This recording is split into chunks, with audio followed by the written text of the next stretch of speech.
Olá, meu nome é Jorge, sou professor de Física e hoje a gente vai ver a física de uma lâmpada fluorescente. Mas para chegar lá, a gente vai fazer uma pequena revisão da evolução dos modelos atômicos. Então a gente começa com um pensamento filosófico, que são um pensamento dos gregos. Você tem o Leucipo, um grego, em 450 a.C. Você tem um discípulo de Leucipo, Demócrito, em 470 a 380 a.C. Os gregos pensavam a matéria e que essa matéria poderia ser dividida em partes cada vez menores, até um certo limite. Esse limite, essa menor quantidade de matéria, seria chamado de átomo. Átomo em grego significa indivisível.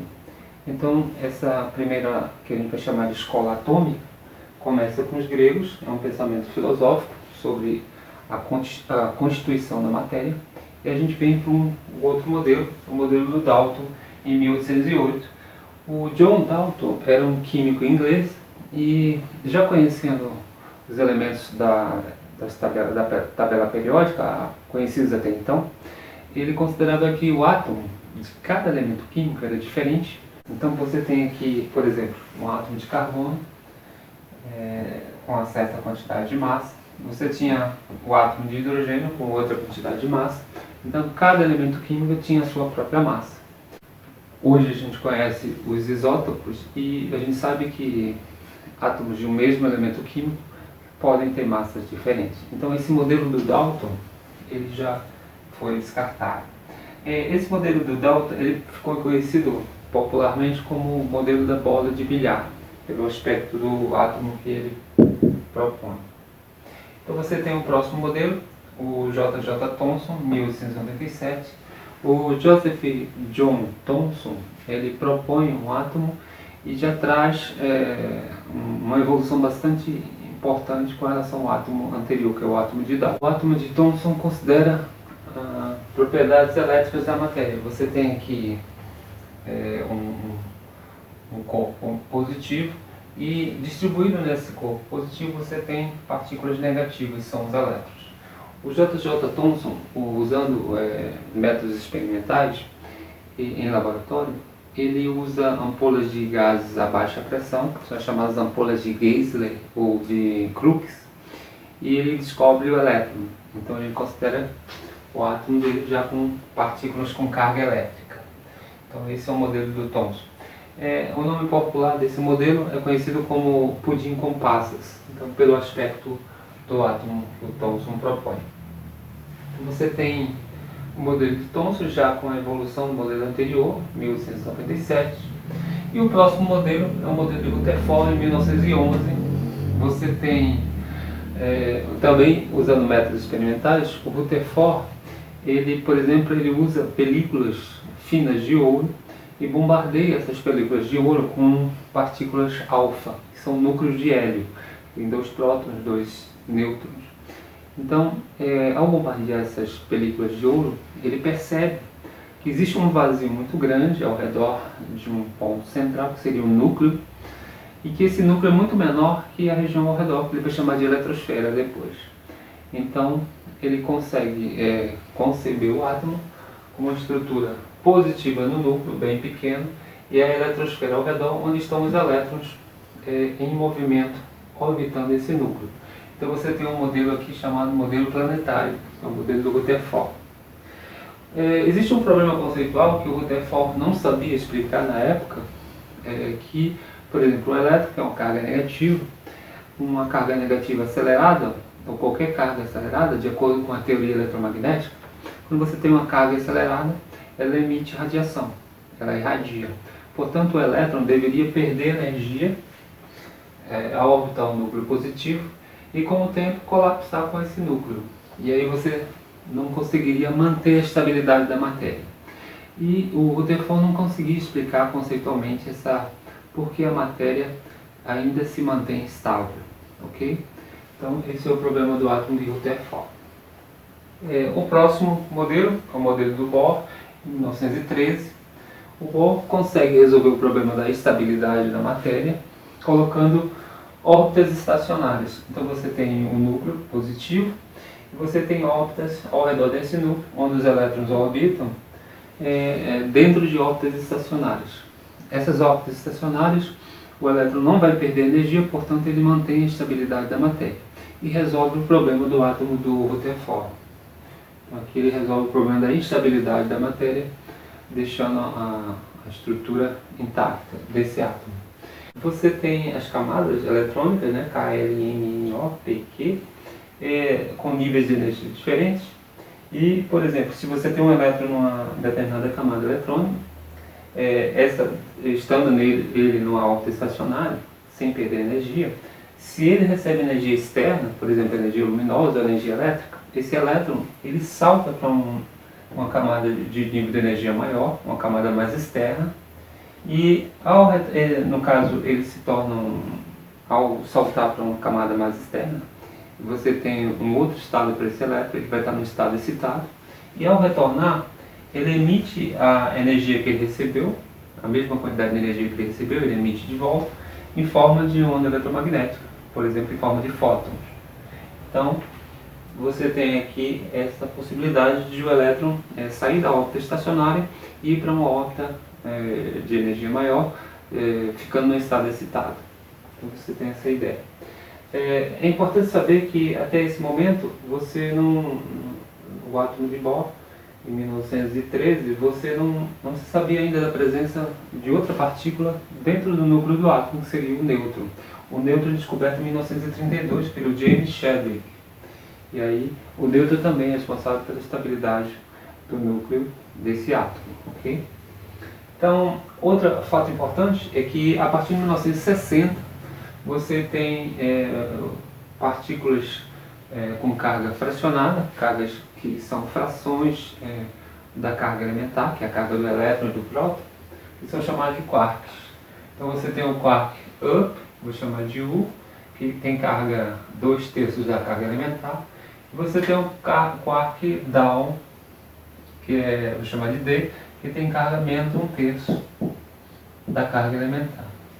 E dentro de um próton e de um nêutron, você tem essas três partículas. Por exemplo, de um próton você tem 3 quarks, 2 U e 1 D formando esse próton. E dentro do nêutron você tem 3 quarks também, 2 D, 2 down e 1 quark up. Okay? Então, essa estrutura é a partir de 1960. E as partículas que a gente conhecia até então, o elétron, o próton e o nêutron, elementares, elas deixam nesse momento de ser elementares porque existem partículas menores ainda que constituem, por exemplo, um próton e um nêutron.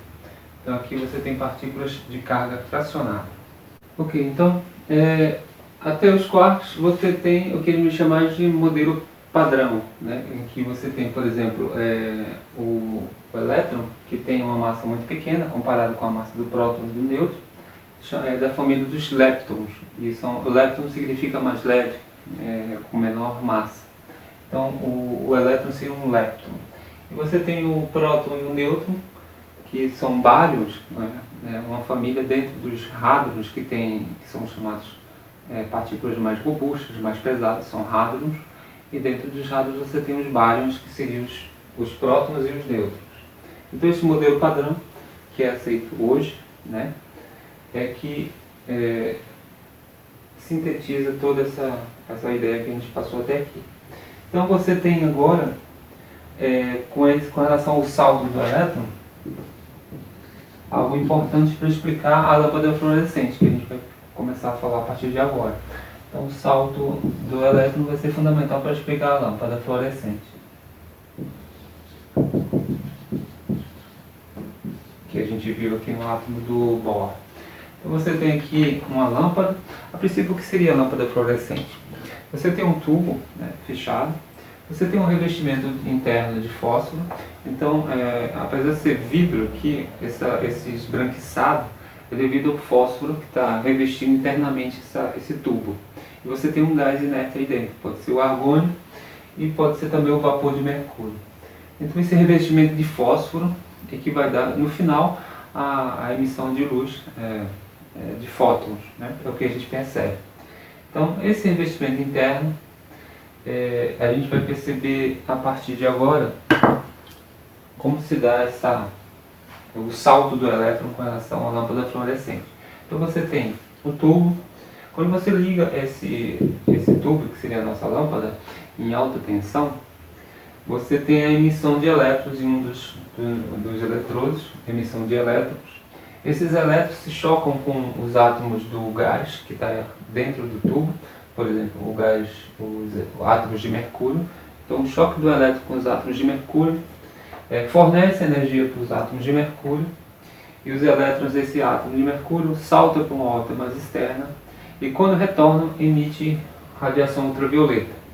Essa radiação ultravioleta bate no revestimento interno de fósforo. Esses átomos de fósforo também recebem energia ultravioleta. Os elétrons do átomo de fósforo também saltam para um nível mais energético e retornam devolvendo em forma de fóton. E a fórmula da energia de um fóton é E, que é a energia de um fóton, H vezes F.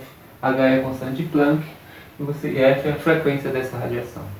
O salto do elétron acontece bilhões de vezes para que a gente tenha um efeito final, que é a lâmpada fluorescente iluminar o ambiente que a gente está. Ok? Então, esse fluxo de elétron, só para lembrar, ele é causado pela alta tensão. Então você tem que ligar essa lâmpada. E essa emissão de luz aqui dentro desse tubo é o que a gente chama de ionização. Então, ionizar seria, através de alta tensão, por exemplo, você arrancar elétrons do átomo daquele gás, e aí você ioniza esse gás, e o efeito é o efeito luminoso, o efeito final é o efeito luminoso. Ok, então aqui eu tenho uma lâmpada de plasma. O plasma seria um gás ionizado, e nesse estado de gás ionizado, eu tenho o quarto estado da matéria. Ou seja, os elétrons desse gás, né, que estão nos átomos desse gás, eles se distanciam muito do núcleo e sofrem menos atração em relação ao núcleo do átomo. Então eles se distanciam e aí eles têm mais liberdade de se propagar dentro desse gás. Então você tem um quarto estado da matéria, é o estado de ionização dos gases, e que aproximando dessa lâmpada de plasma, uma lâmpada fluorescente, por exemplo, como essa, que mesmo queimada, o gás que está aqui dentro, que é o vapor de mercúrio, ainda eu consigo ionizá-lo. Então, aproximando essa lâmpada, deixa eu colocar um pouco mais próximo, você consegue ionizar ainda o gás que está dentro da lâmpada de mercúrio. Se eu pegar um pouco mais para cima, eu vou ionizar até o ponto onde eu toco aqui com a minha mão. Como nós somos condutores de eletricidade, então você tem a condução da eletricidade pela minha mão, então a lâmpada acende até o ponto onde eu toco, tudo bem? E aqui você tem uma lâmpada de plasma, que seria o quarto estado da matéria. Ok?